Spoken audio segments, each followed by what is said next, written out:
Hi all, we are excited to be covering Twitter and the landscape of what this means for B2B marketers. So we're just going to dive right in, have a brief overview of all the different changes that have been taking place as of recently. Obviously, there's been a lot. Twitter is in the news morning, noon, and night, so it's hard to keep up, but we'd like to just touch on that briefly. And what does this mean for you as a social media marketer for your B2B motions? And then also the predictions as we're going into 2023 new year. It's that time of year for us to start putting our pens to paper and getting our plans in place. So I'd like to introduce, well, first, myself, I'm Courtney. I oversee expert marketing advisors, try to stay out of the way of the team as a whole. And then, of course, Alexis. She is our social media expert. Alexis, go ahead and say hi. Hi, everyone. I'm Alexis Perez. I am the social media expert at Expert Marketing Advisors, and I am based out of Orlando, Florida. Alexis has been moving the needle for, I can't even tell you how many different folks over this last two and a half years, seeing massive conversions and just incredible uptick across followers of all different platforms. These are different certifications that are applicable to the social media arena as a whole. So I just wanted to touch on those. Of course, Hootsuite, that's kind of one of the legacy platforms to help manage different channels. Sprout Social, we also are a big fan of, we're partners with. And then kind of what I would consider Hootsuite on steroids. And then of course we all know LinkedIn and HubSpot as well, we're partners with. And we just more recently received an award for being one of the best social media marketing agencies here in our local Bay Area. So with that, let's go ahead and talk about what has been happening as of lately. Obviously there was a Twitter takeover. So with all of that craziness, Alexis, maybe you can walk us through all of the various moments. Yeah, so at the end of October, you have Elon Musk officially taking ownership of Twitter.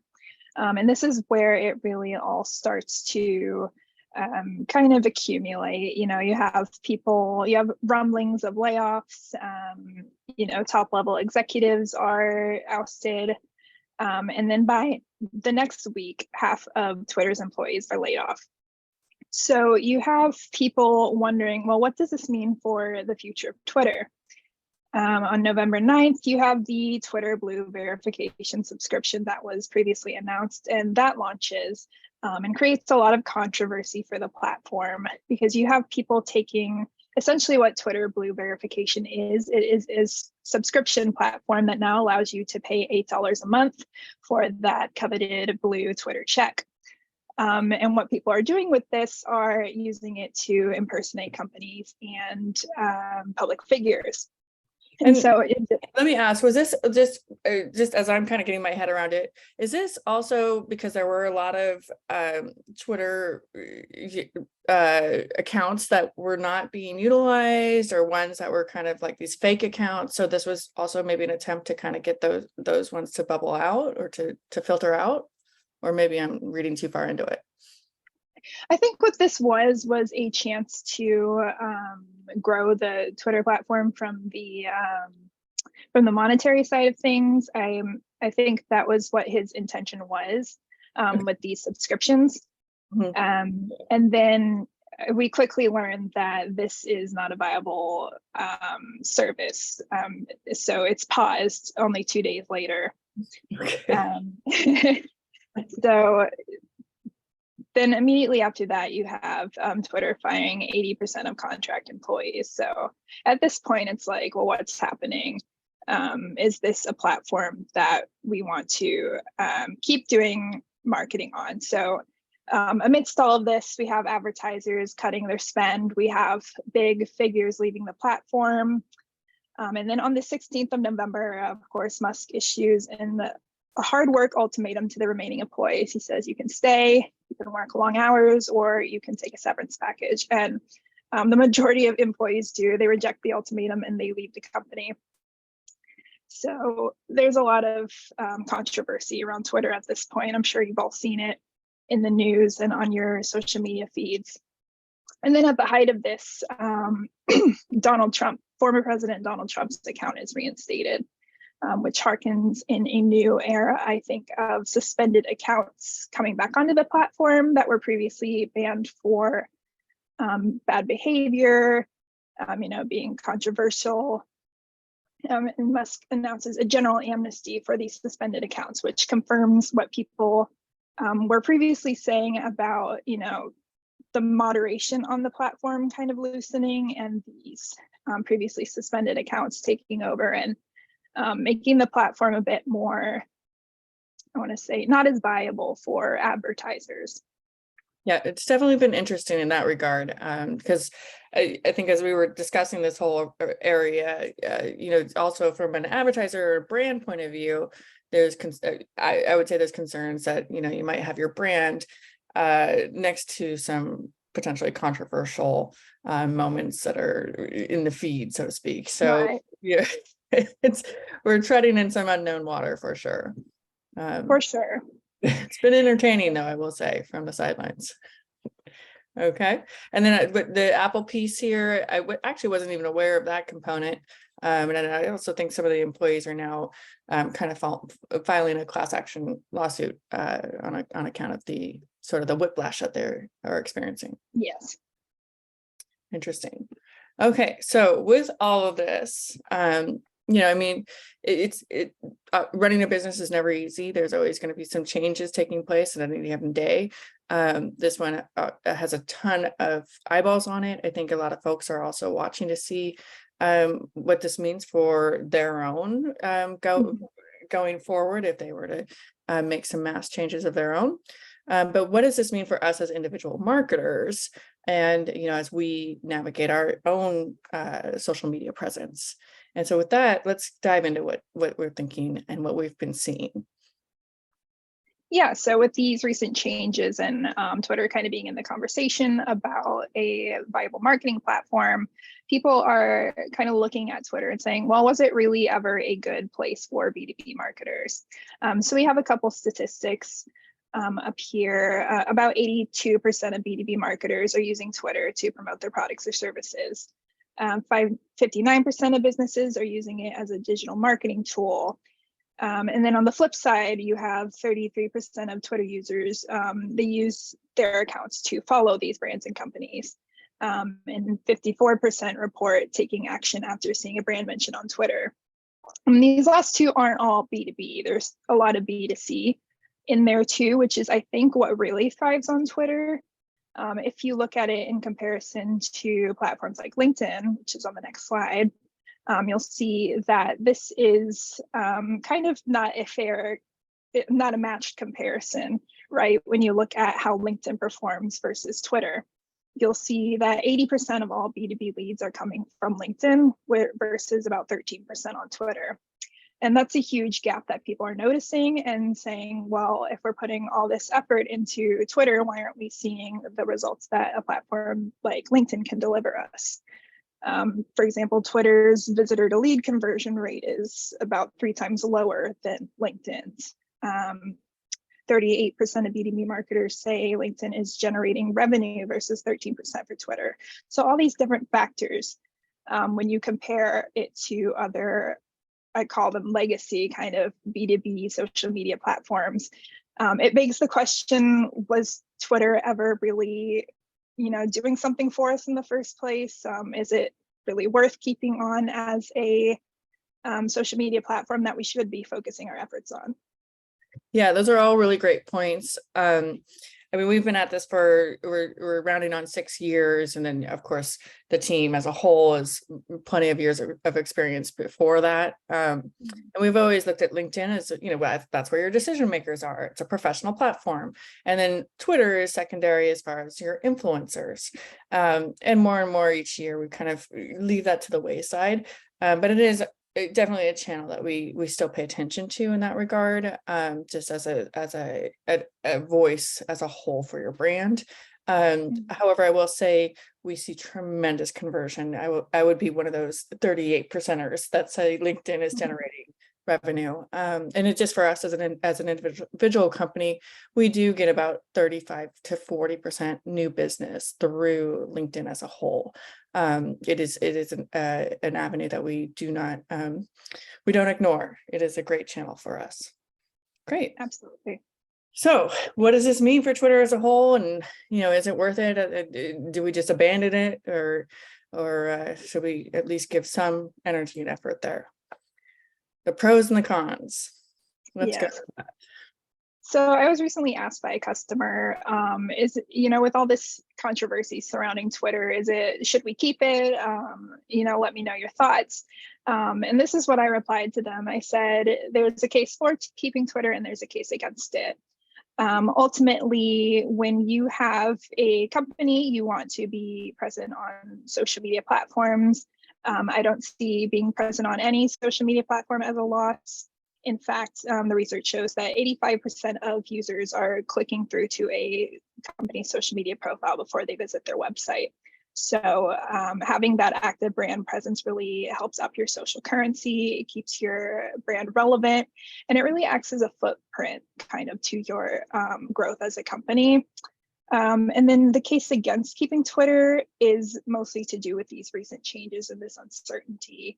With advertisers pausing or cutting their ad spend completely, people kind of wondering if there are platform security concerns with all the layoffs, security breaches, and in general, people they're seeing very little ROI for their B2B efforts, especially when it comes to lead conversions or lead generation and conversions. And they're seeing a negative growth despite these large time investments. It's sort of input versus output and where you want to put your time and energy. This year more than ever, we always hear it every sort of Q4, November and December, where it's kind of rinse and repeat. We always hear folks saying, I'm being asked to do more with less. This year it's definitely with a lot more sort of emphasis. We have to do more with less. So it is a bit of a time constraint. I would say one thing that the 10x sort of emphasis around, if you put more activity and more effort in, you do have the potential of standing out even more. As other folks are pulling back, if you're leaning in, your voice could actually bubble up. So something to think about there. It's just up to you as to what your comfort level is, and what efforts you want to put in which area, what arena. Exactly. And I think more people are finding as well with Twitter that it's really a place for thought leadership on the individual level. So leaders of these companies, for example, they have the time if they have the time and the resources to put into growing their personal Twitter following and engaging in that larger conversation, then that can also lead to positive results for their company as well. Right. The evangelists of the bunch. And yeah, that's a really great point.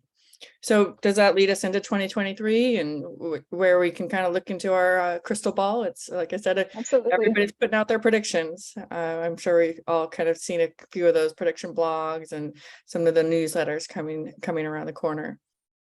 All right, let's look into a couple of those bullets that we would put on our own articles for these. Yeah, so LinkedIn will continue to reign as the #1 platform for B2B social media marketing. It's in the statistics. It's where all the decision makers are. That's where you're going to see the most positive growth from social media marketing for the foreseeable future. But you also have these new, I guess, to the B2B space platforms coming through, like TikTok, Instagram, and Pinterest. As there are these disruptions in platforms like Twitter, where people are used to focusing their marketing efforts, they're turning to the sort of non-conventional, at least for B2B marketing, and trying to figure out how we can leverage these platforms to our advantage. Yeah, no, absolutely. And this conversation comes up often, definitely in the last 2 quarters. More so, I've been hearing TikTok, I've been hearing Instagram. People want to tell these stories, these very quick hitting stories, and those are the arenas to be able to display them. So we've been paying close attention as to whether this is a good place for time and effort. And it just becomes a matter of activity and whether your brand has the bandwidth and the appetite for it. Mhm. So with all of that, we wanted to keep this, rather brief and just kind of touch on some of the quick hitting facts that we've been seeing in the trends. Let's jump into some of the Q&A. I've got one here. What approaches do you see companies taking that do not have a dedicated social media resource, but have a successful social media program? That's a great question, actually. It's I'm just gonna my 2 cents here. Social media is not for the faint of heart. It's not like waving a magic wand. My background goes all the way back. I'm like dating myself here, but I started with marketing in the event space, and events, same thing. It's not like waving a magic wand. It's there's a lot of little details, and then fast forward, and here comes the social media era, and I kind of resonate in the same sort of pain that Alexis goes through. And it takes a lot between keywords and knowing the right hashtags and the creative and tagging the right folks. And you look at your competitors. And so, not having a dedicated social media resource is difficult. And if you do have a dedicated resource, that's a godsend. But if you have a successful social media program, step one, great for you, good for you.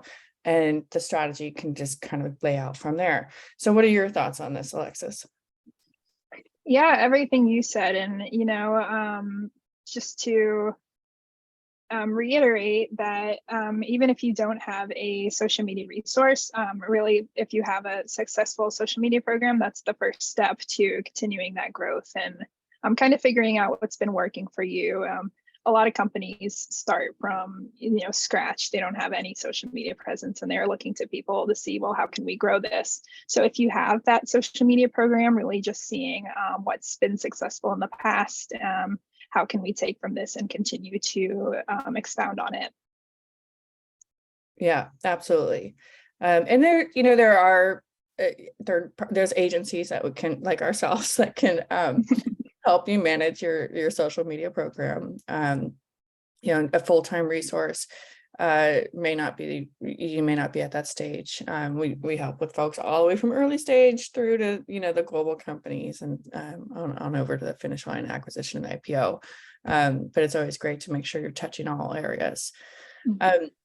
Another question here, and we actually kind of predicted that this question would come over the line, is do you foresee any newer platforms, Discord, Hive, Mastodon, to replace Twitter in the future?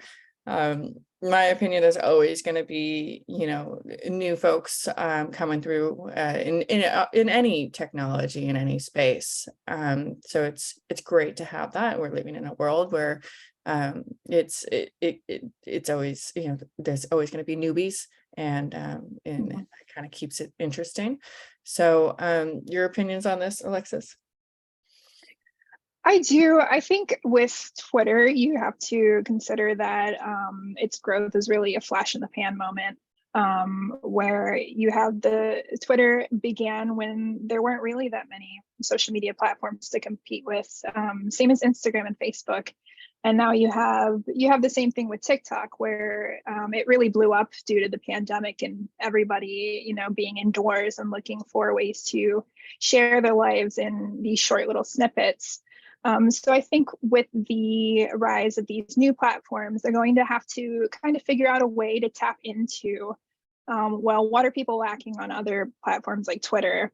And how can we kind of use the state of social media as a whole right now and really market ourselves as, a different kind of new solution? And I think their success in the future will be really dependable on how they can differentiate themselves.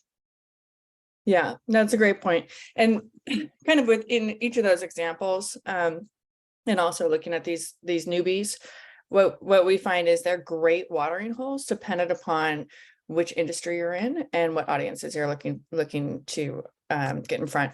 As they grow, they may obviously expand to other audiences, but as of today and what you're planning for your 2023 social media program, that's what I would recommend is, are they attracting a specific audience for you and your business, as you kind of lean into that for the future. Absolutely. So what are the best KPIs to measure for your social media program success? I've got a few of them sort of memorized, but I don't want to put my foot in my mouth. And I obviously, Alexis, this one you've got down to a science. So some of the KPIs that we use and always measure ourselves and make sure we're reporting. Yeah, so you have, I guess the most commonly known one is your followers. That's your audience, the number of people who are subscribed, so to speak, to your social media platforms. But too often I see that companies kind of get hung up on followers when that's not the only way to measure social media success. And oftentimes it's not even the most important way. Engagements, I think, are really coming into play as one of the most important KPIs for social media. Who is liking your posts, who's commenting on them, who's sharing them. That in itself is going to bring your content and your brand to a wider audience than just people following your individual pages.